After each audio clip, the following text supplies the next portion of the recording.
নমস্কার বন্ধুরা, অন্য দিনের মতো আজকেও চলে এলাম বাগানে। আর আমার বাগানে তোমাদের অনেক অনেক স্বাগত জানাই। তো বন্ধুরা, অনেক দিন টানা বৃষ্টির পর আজকে কিছুটা রেহাই মিলল।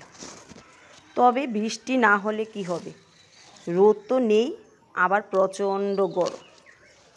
জানি না, আকাশটা একটু মেঘলাই হয়ে রয়েছে, হঠাৎ করে আবার কখন বৃষ্টি চলে আসে। তো অনেক দিন বৃষ্টি হওয়ার ফলে রেগুলার কিন্তু ভিডিও দিতে পারছি না, আর শাকসবজি তুলছি না, ভিডিও কি দেব। দেখো, আজকেও ঢেঁড়সগুলি অনেকটা বড় হয়ে গেছে। তো আজকে গাছের যে ঢেঁড়সগুলি আছে সবগুলি তুলে নেব। আর কিছু ঢেঁড়স শক্ত হয়ে গেছে, কি করব, কিছুই করার নেই। দেখো, বস্তাতেও ঢেঁড়স হয়ে রয়েছে কতগুলো। আর বাগানে তো প্রচুর সবজি হয়ে রয়েছে, তো যেহেতু বাগানে আসছি না, আর সেগুলিকে তোলাও হচ্ছে না। কিছু পরিমাণ বেগুন কিন্তু একদম পচে মাটিতে পড়ে রয়েছে। তো যাই হোক, আজকে বেগুন নেব না, কারণ গতদিন যে বেগুনগুলি নিলাম সেগুলি কিন্তু এখনও ফ্রিজে রয়ে গেছে। তো আজকে ঢেঁড়সগুলি তুলে নেব, না হলে ঢেঁড়সগুলি আর খাওয়া যাবে না। আর ঝিঙেগুলি কিন্তু অনেকটা বড় হয়ে গেছে, তো এগুলিকেও আজকে তুলে নেব। না হলে ঝিঙে কিন্তু বুড়ো হয়ে গেলে খাওয়া যায় না, একটু ছুবড়া ছুবড়া হয়ে যায়। তো বাগানের এদিকে ওদিকে যেখানে জায়গা পাচ্ছি সেখানে কিন্তু কিছু ঢেঁড়সের বীজ দিলাম, আর কিছু ঝিঙের বীজ দিলাম। তবে হয়তো বৃষ্টির কারণে একটা বীজও কিন্তু হয়নি। তো দেখা যাক, এখন আর ফেলবো না, একটু রোদটা উঠুক, বৃষ্টিটা কমলে আবার কিছু বীজ ফেলবো। কিছুই করার নেই, যদি আগে ফেলে দিতাম তাহলে কিন্তু এখন প্রচুর পরিমাণে ঝিঙে আর ঢেঁড়স পাওয়া যেত। তোমরা তো দেখতেই পাচ্ছ বন্ধুরা, কি পরিমাণ ঢেঁড়স হয়ে রয়েছে গাছে। আমাকে কিন্তু বাজার থেকে আর ঢেঁড়স, ঝিঙে, বেগুন এসব কিছুই কিনতে হয় না। হ্যাঁ, তবে প্রয়োজন মতো কিছু একটা কিনি।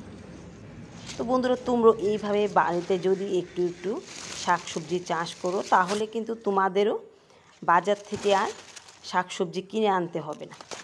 আমার বাড়িতে এইটুকুনি জায়গাতে কিন্তু আমি প্রচুর পরিমাণে শাকসবজি ফলিয়ে খাই, তাও আবার কোনো বাজারের কিনা সার ছাড়া, রাসায়নিক হোক আর জৈব সারই হোক। আর আমাদের এখানে জৈব সার তেমন দোকানে পাওয়া যায় না, রাসায়নিক সার পাওয়া যায়।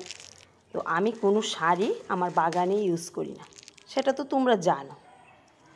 আর আমি কিন্তু আমার চ্যানেলটা খুললাম প্রায় 1 বছরের উপরে হয়ে গেছে। তো যারা তোমরা আমার আগের ভিডিওগুলি দেখেছো, তোমরা তো অবশ্যই জানো যে আমি তখন থেকেই কিন্তু এই যে শাকসবজি তুলে খাচ্ছি। আর এতটা পরিমাণ হয় যে আমার পরিবারের চাহিদাটা কিন্তু মিটিয়ে যায়। আর পরিবারের চাহিদা মিটিয়ে আমি কিন্তু আবার পাড়া প্রতিবেশীদেরও কিছু দিয়ে থাকি। তো যাই হোক, অনেকগুলি ঝিঙে পাওয়া গেল ওই গাছটা থেকে। আর বাড়ির এই সাইডের যে গাছটা, এখান থেকে 2টা ঝিঙে পেয়ে গেল। আর বৃষ্টির কারণে প্রচুর পরিমাণে ঝিঙে কিন্তু নষ্ট হয়ে গেছে, হলুদ হয়ে গেছে। আর এই ঝিঙেগুলি দেখো, বেঁধে দেওয়াতে, মানে প্লাস্টিক দিয়ে বেঁধে দেওয়াতে একদম ফ্রেশ, কোনো পোকা হলই করতে পারেনি। তো তোমরাও এই পদ্ধতি অবলম্বন করে ঝিঙেগুলি কিন্তু সেভে রাখতে পারো বা কার্পে। ঝিঙে তো নষ্ট হবেই না, উপরন্তু ঝিঙেগুলি দেখতেও সুন্দর হবে। আর দেখো, এখানে লঙ্কাও পেকে রয়েছে, তো এখান থেকে কিছু পরিমাণ লঙ্কা আজকে নিয়ে নেব। আর এখন তো বললাম, বাজার থেকে আর লঙ্কা কিনে আনতে হয় না, যেটুকু পাই আমার গাছ থেকেই হয়ে যায়। তো ভিডিও ছাড়াও কিন্তু আমি মাঝে মধ্যে গাছ থেকে কিছু পরিমাণ লঙ্কা নিয়ে থাকি। তো আজকে এই লঙ্কাগুলি পেয়ে গেলাম। চলো এবার কয়েকটা লেবু নিয়ে নিই, কয়েকটা নয়, 2টো লেবুই নেব। আর লেবুগুলি এত নিচে হয়েছে যে আমাকে লেবুগুলি তুলতেই অসুবিধা হয়। দেখো, একদম নুয়ে লেবুগুলিকে তুলতে হচ্ছে। তো আজকে এখান থেকে 2টা লেবু নিয়ে নিলাম।